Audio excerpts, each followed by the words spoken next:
Hey everyone, good morning, welcome back to our channel Rangita vlogs. তো সকাল সকাল ঘুম থেকে পড়েছি। সকাল করাটা ভুল হবে, এখন প্রায় 6:30 বেজে গেছে। যদি আমার উঠে স্নান করা হয়ে গেছে, তো উঠে এখন স্নান করা হয়ে গেছে। এখন আছি ব্যালকনিতে। জানি না কেন আমার ঘুমই কাটতে চাইছে না, প্রচণ্ড পরিমাণে ঘুম পাচ্ছে। যেহেতু আমি রাতে সত্যি খুব লেটে শুই, আর এত সকালে ওঠাটা খুবই আমার জন্য কষ্টকর হয়ে যায়। বাট আজকে উঠতেই হতো, কারণ আজকে হচ্ছে 27 আগস্ট। আজকে হচ্ছে গণেশ চতুর্থী। তো বাড়িতে যেহেতু গণেশ পুজো হয় প্রত্যেক বছরের মতন, তো এবারও বাড়িতে গণেশ পুজো হচ্ছে।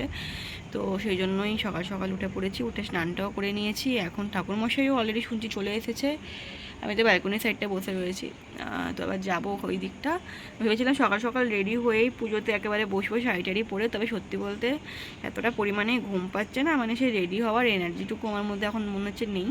আগে পুজোটা দেখি বসি, পুজোতে বসার পর তারপর ধীরে সুস্থে একটু ভালোভাবে রেডি হব। কারণ তাড়াহুড়ো করে না আমি এভাবে রেডি হতে পারি না সত্যি বলতে। একটু ভাবলাম রেডি হয়েই বসবো। সো যাই হোক, তো চলো ওই দিকটা যাওয়া যাক, মানে ঘরে যাওয়া যাক, দেখা যাক পুজোর জন্য কী কী হচ্ছে। জানি আমার গলা অনেক স্লো শোনা যাচ্ছে, বাট আমার গলার অবস্থা খুবই খারাপ। আমার অলরেডি ঠান্ডা লেগে রয়েছে 3-4 দিন ধরে। এখনই সিজনে সবারই এরকম শরীর খারাপ লেগে রয়েছে।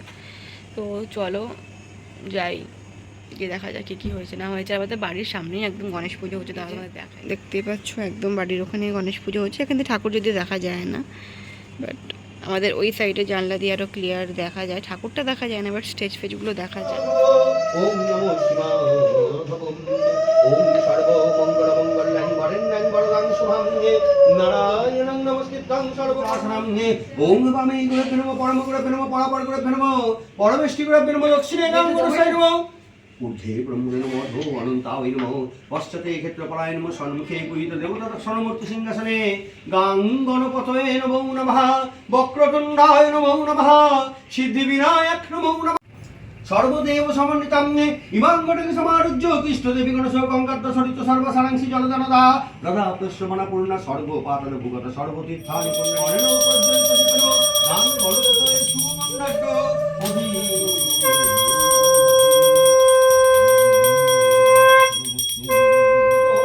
সচন্দন পুষ্প ভক্তি অঞ্জলি সর্বকার্য সুমাধব সর্ববাধা বিনির্মুক্তি কামনায় সর্ববিঘ্ন নাশায় গণপতয়ে নমো নমো নমঃ মঙ্গলমূর্তি নমো নমঃ বক্রতুণ্ডায় নমো নমঃ সিদ্ধিবিনায়ক নমো নমঃ অষ্টদিগো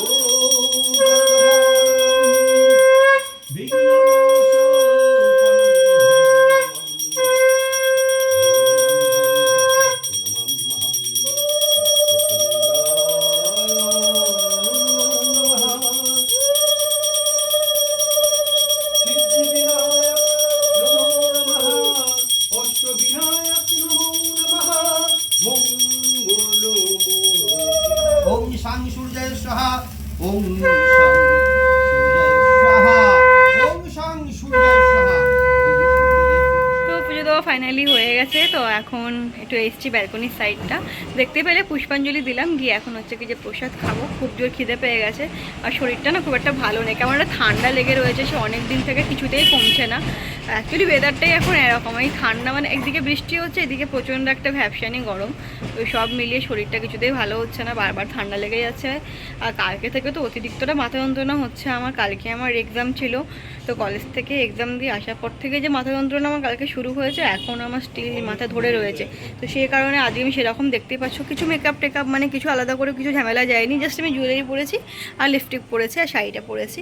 তো সেরকমভাবে আজকে কিন্তু ভেবেছিলাম একটা get ready with me video বানাবো খুব সুন্দর করে সকালবেলা, বাট ওটা করে উঠতে পারিনি, কারণ ওই যে শরীর ভালো না লাগলে কিছুই ভালো লাগে না। বাট একটু তো রেডি হতেই হতো, কারণ আমার অনেক দিন ধরে ইচ্ছা ছিল একটুখানি রেডি হওয়ার গণেশ পুজোর দিন। তো এই আর কি, তোমরা তো সবাই জানোই যে আমাদের জন্য এবছর কোনো কিছুই খুব একটা ভালো যাচ্ছে না। তো যেন এই এত খারাপের সব কিছুর মাঝেও একটু ওই নিজেকে ভালো রাখার চেষ্টা অবশ্যই করতে থাকি। কিছু করার নেই, এটাই লাইফ। নিজেকে ভালো অবশ্যই রাখতে হবে, নিজেকে ভালো রাখতে হবে, সাথে সবাইকে ভালো রাখতে হবে। তো সবাই সাবধানে থেকো। আমি শুনছি বছরটা নাকি সবার খুবই খারাপ যাচ্ছে। আমাদের যিনি এসেছিলেন ঠাকুরমশাই, তার মুখেও শুনলাম যে বছরটা একদমই ভালো নয়, বছরটা সত্যি খুবই একটা মানে খারাপ একটা বছর। তো সবাই একটু সাবধানে থাকবে, নিজের যত্ন নেবে, নিজের খেয়াল রাখবে, সাথে নিজের আপনজন নিজের পরিবারেরও যত্ন নেবে, খেয়াল রাখবে। তো চলো, এখন খুব জোর খিদে পেয়ে গেছে, বেশি বকর বকর না করে অনেক জ্ঞান দিয়ে ফেলেছি, গিয়ে রাতে জায়গায় একটু খেয়ে নিই।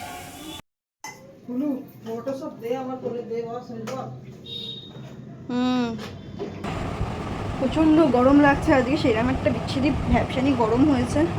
তো চুলগুলো তো রাখতেই পারছি না, এখন শাড়িটা ছেড়ে নেবো, জুয়েলারিগুলো খুলে নিচ্ছি। একদম ভালো লাগছে না শরীরটা, জানো তো, মানে ভেতর ভেতর থেকে না জ্বর জ্বর একটা ফিলিং হচ্ছে। তো একটু রেস্ট করি, দেখা যাক তারপর কী করবো। শরীরটা একদম ভালো নেই। পুজো তো শেষ, পুজো শেষ মানে আর কিছু দেখানোর মতন নেই। সারাটা দিন আমার একটু এডিটিংয়ের কিছু কাজ বাজ আছে, সেগুলো এখন আমাকে করতে হবে। আপাতত সেরকম কোনো কাজ নেই। শাড়িটা আগে চেঞ্জ করে নেবো, প্রচণ্ড পরিমাণে গরম লাগছে, তাও চেনটাও খুলি। অ্যাকচুয়ালি সত্যি বলতে না, মানে দেখবে ধরে যদি কন্টিনিউসলি অনেক দিন ধরে না সাজো, মানে আগে যেরকম কি আমি শ্যুট যেহেতু করতাম, তো ঘন ঘন আমি এরকম একটা সাজার একটা হ্যাবিট ছিল। আর এখন আমার না সেজে সেজে এমন হয়ে গেছে না, শাড়ি ফাড়ি এই টুকটাক এইটুকু জুয়েলারি পরেই আমার যেন মনে হচ্ছে আর পাচ্ছি না, অনেক কষ্ট হয়ে গেছে। এই নাকেরটা খুলে দিই, 1 সেকেন্ড দাঁড়াও। গোল্ডেন নাকেরটা পরে নেবো, কারণ না আমার একটা জন্য আমার সমস্যা আছে, তোমাদের সাথে শেয়ার করি, তোমাদের উপর আছে কিনা বলবে অবশ্যই। আমার একটা প্রবলেম হয় কি, ধরো আমি একদিন নাকের পরবো না, পরের দিন আমি আর নাকে মানে নাকের গলাতেই পারবো না। আমার একটা খুব এটা মানে বাজে একটা বলতে পারবো একটা দিক, মানে আমি একদিন মনে আছে আমার একটা সোনার নাকের হারিয়ে যায়, নাক থেকে খুলে কিছুভাবে পড়ে যায়, তখন আমার প্রচণ্ড ঠান্ডা লেগেছিলো, বারবার নাক মুছছিলাম, তো সেই সময় পড়ে যায় কোথাও। তারপর আমি কোথাও খুঁজে পাইনি, যদিও নাকেরটার একটা স্টোনের নাকের ছিল সেটা, তো সেটা হারিয়ে যাওয়ার পর আমি প্রায় 1 সপ্তাহখানেক আমি আমাদের ব্যাপারটা সিরিয়াস নিয়ে নিই, আমি নাকের ফাঁকের আর পড়িনি, খুব মাথা যন্ত্রণা হচ্ছে গো, নাকের টাকের আমি আর পড়িনি। তারপরে 1 সপ্তাহ পর যখন মানে আরেকটা নাকে যখন গলাতে যাচ্ছি, তো তখন দেখি কি আর বলছে না, মানে তখন থেকে আমি বুঝে গেছি যে মানে এরকম নাকের এরকম করে রাখা যায় না আমার। তারপরে এমন হয়েছে একদিন, যে একদিন পর মানে আজকে ধরো খুলেছি কোনো শ্যুটের কারণে মেবি খুলেছিলাম, অন্য নোজপিন পরবো বলে, তো পরের দিন পড়তে যাচ্ছি তখনও পড়তে পারছি না, ওই জন্য যখনই অন্য কোনো নাকের স্টাইলিংয়ের জন্য পরে আমি সঙ্গে সঙ্গে এই নাকেরটা পরে নিই, না হলে না এই পরে আমি আর পরতে পারবো না।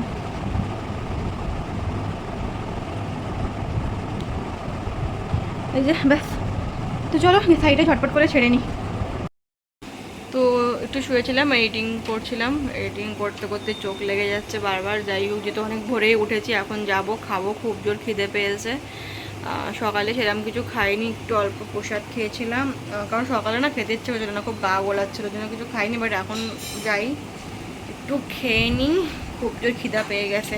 চলো, তোমাদেরকে তো দেখালাম এই বাড়ির পাশে পুজো হচ্ছে, তার মানে বুঝতেই পারছো কপিরাইটের কতটা ভয় রয়েছে। তো যাই হোক, দুপুরে আজকে লাঞ্চে খেয়েছিলাম হচ্ছে কি যে লুচি, আলুর দম আর চাটনি। সন্ধ্যার দিকে একটু ব্যালকনির দিকে এসেছিলাম, এই যে দেখতে পাচ্ছ আকাশটা আজকে সুন্দর লাগছে, মানে পুরো ক্যামেরা তোটা বোঝা যাচ্ছে না, বাট সাদা সাদা মেঘ পুরো ভাসছে। এই যে বাড়ির নিচে দেখতেই পাচ্ছ রাত্রিবেলা কি সুন্দর লাইটিং করেছে, রাত্রিবেলা না ভালো বোঝা যাচ্ছে। এই যে, তো দিনের বেলা অতটা ভালো করে বোঝা যাচ্ছিল না, রাত্রিবেলা কিন্তু বেশ ভালোই লাগছে নিচেটা দেখতে। আর সত্যি বলতে আমাদের এখানে কিন্তু খুব সুন্দর করে গণেশ পুজো হয়, একদম মানে দুর্গাপুজো ভাইবস লাগছে লাইটগুলো দেখার পর। এই যে আকাশটাও কিন্তু খুব সুন্দর লাগছিল। তো কিছুক্ষণ এই ব্যালকনির সাইডটা একটু দাঁড়িয়েছিলাম আর কি। ব্লগটা এখানেই এন্ড করলাম, জানি ব্লগটা খুবই ছোট হয়েছে, আর সত্যি বলতে খুব লেন্দি ব্লগ আমি জেনে শুনেই করছি না, কারণ লেন্দি ব্লগ এখন সত্যি বলতে সেরকম কেউ দেখে না, দেখতে ভালোও বাসে না, সেজন্য চেষ্টা করি ব্লগগুলোকে 10 মিনিট 15 মিনিটের মধ্যে রাখার ম্যাক্সিমাম, তার বেশি আমি লেন্দি করি না ব্লগগুলোকে।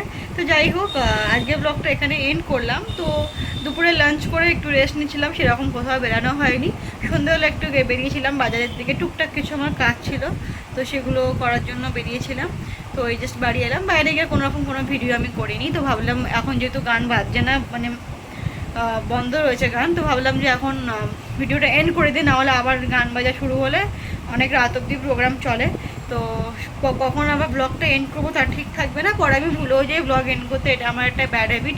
আমি পরে যখন দেখি যে এডিটিং করার সময় ব্লগ এন্ডই করিনি, তারপর লাস্টে আমাকে অন্য কিছু অ্যাড করে ক্লিপ ভয়েস ওভার দিয়ে ব্লগ এন্ড করতে হয়, সেটা খুবই ভিডিওটা একদম লাস্টে গিয়ে বাজে হয়ে যায় দেখতে।